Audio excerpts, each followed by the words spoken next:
My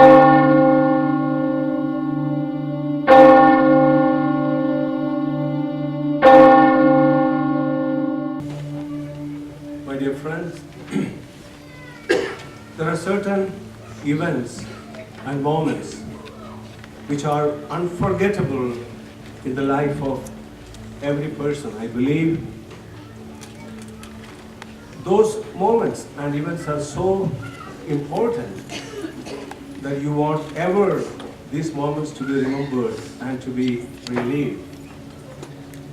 For a priest, it may be the day of his ordination, and for a couple, it may be the day they got married, and for another person, maybe the day he escaped from a fatal accident.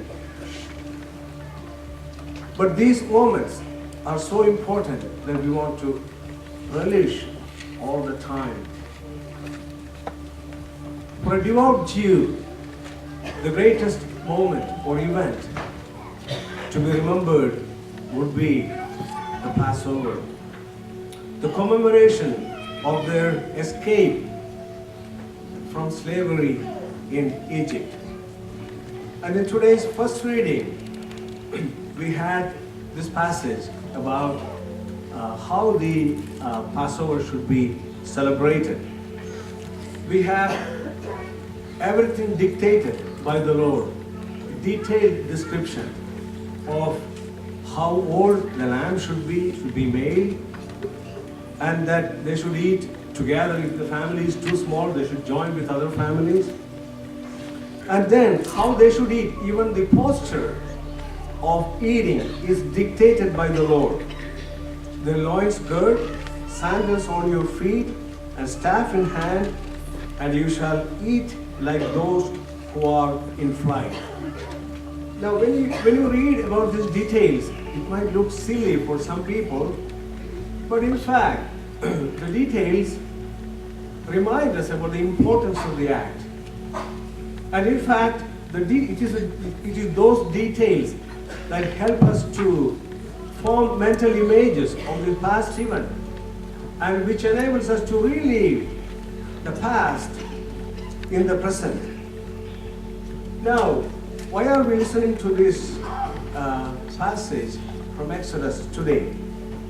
Because Jesus' last meal with his disciples was a Passover Seder meal. And the events of Jesus' passion, death, and resurrection happened in the course of a Passover celebration in Jerusalem. And therefore, on that night, Jesus changed the meaning of the Passover once and for all. At that Passover meal, Jesus becomes the Lamb that saves the whole world, whose blood saves the whole world. And the Passover becomes Jesus' Passover from death to life. Therefore, this reading today is so appropriate because it makes the connection between the Jewish Passover with the Christian Passover. And again, it shows the continuity between the Jewish Passover with the Christian Passover. Now, today is the day, therefore, we should be hearing about the institution of the Holy Eucharist. And we did not hear it from any of the Gospels, but we heard it rather from St. Paul to the Corinthians. In fact, St. Paul's account of the institution story, in fact, is the earliest, and therefore it is, in some way, it makes very sense that we listen to the earliest recorded passage about the institution narrative. St. Paul, while talking about the institution story, it is to be noticed that he says, I am handing on something which comes from the Lord. He did not say, I am handing over something that comes from the apostles, St. Peter, or any of the apostles. I am handing on to you what I received from the Lord himself. Now, The context of St. Paul's writing about this institution story is a different context. In fact, he wanted to teach in the sense that the Corinthians did not behave very well. As we sometimes say, they did not behave. So he wanted to teach them how they should behave when they come for the Eucharist. So it seems some of the Corinthians, they brought lavish meals because they had, when they came for the celebration, they had to have a meal together. Now some of the Corinthians brought lavish meals with them and even got drunk, while some of the poor people, they went hungry. And St. Paul could not believe, he was shocked to find that this was happening in the community.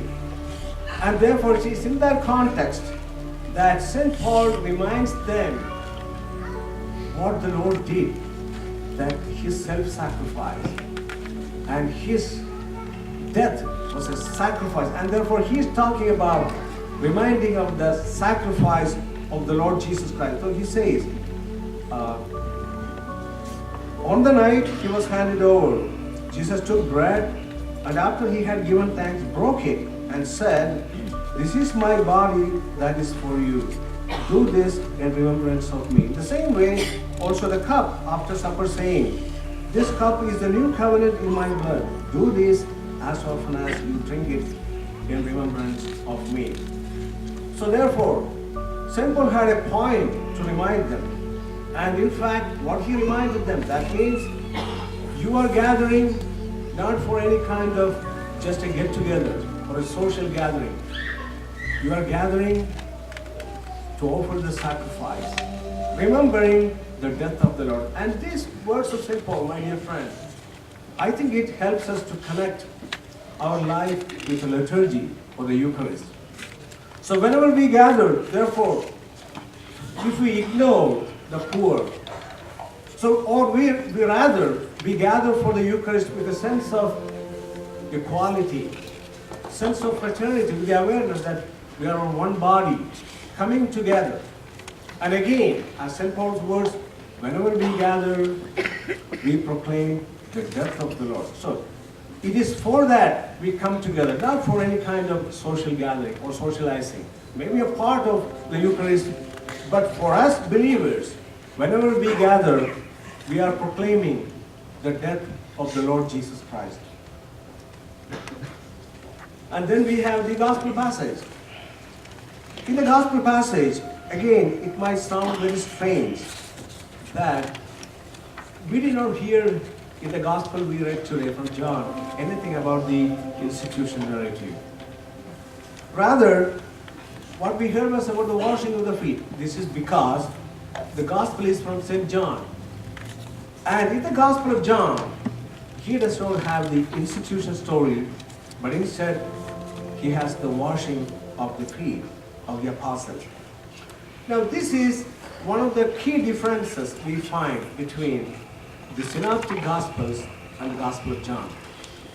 So the Synoptic Gospel, that is, when the evangelists Matthew, Mark, and Luke writes about the institution story, their focus is on the institution of the Eucharist. Or when they write about the supper, the Last Supper, their focus is on the institution story.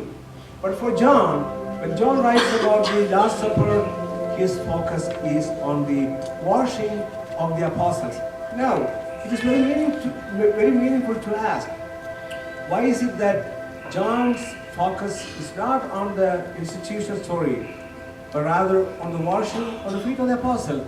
He has a point because John is the theologian. And St. John wants to give a deeper meaning, a deeper analysis of the meaning of the Eucharist. For John, washing of the feet of the apostles summarizes the essence of Jesus' life, teaching, and ministry. And through this washing of the feet of the apostles, John gives a profound insight into the meaning and consequence of the Holy Eucharist. Again, therefore, John teaches that our celebration of the Eucharist requires that we wash one another's feet. So that is a requirement for the disciples of Jesus. That if you are, how do you become eligible to celebrate the Lord's Passover, the Eucharist? If you want to be eligible, this is the requirement. You have to wash one another's feet.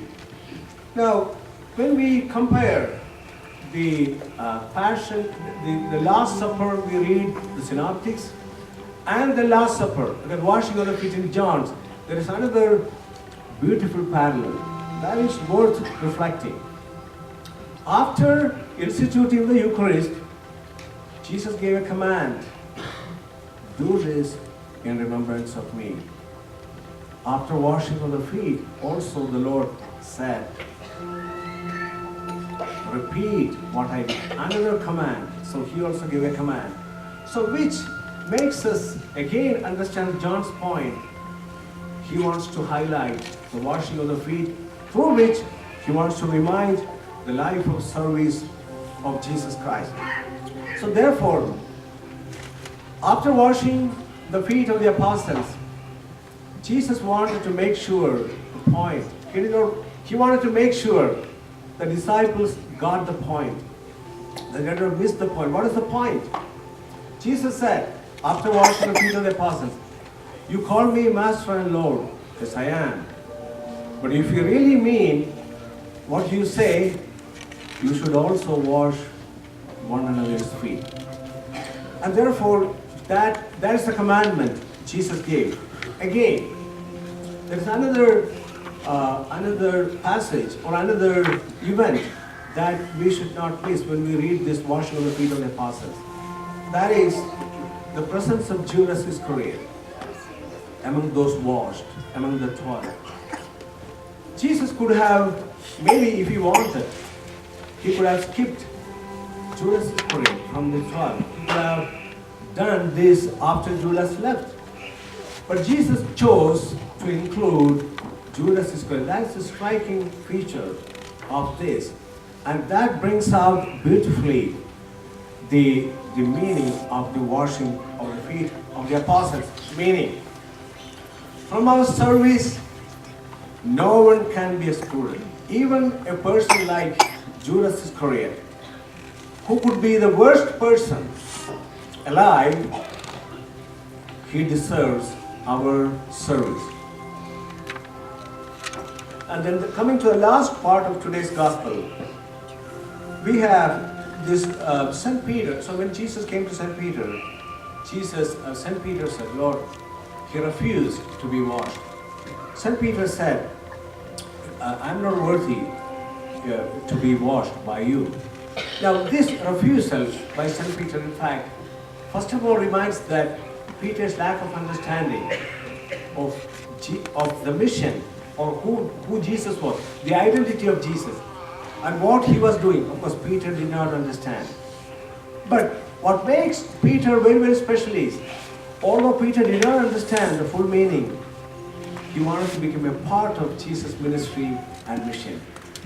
And I think that is what makes our life, that is the beautifully shows our own faith in our own lives, our own faith experience, Christian faith experience in our own lives. I believe we as human beings, there are several things we don't understand. Yet, we are believers, but yet we fail to understand fully some aspects, but it doesn't matter. Even though we don't understand, we want to be a part of the mission and ministry because we trust Him. We trust Him, we trust the church, and therefore we surrender our doubts and hesitations, whatever we have, to Jesus Christ.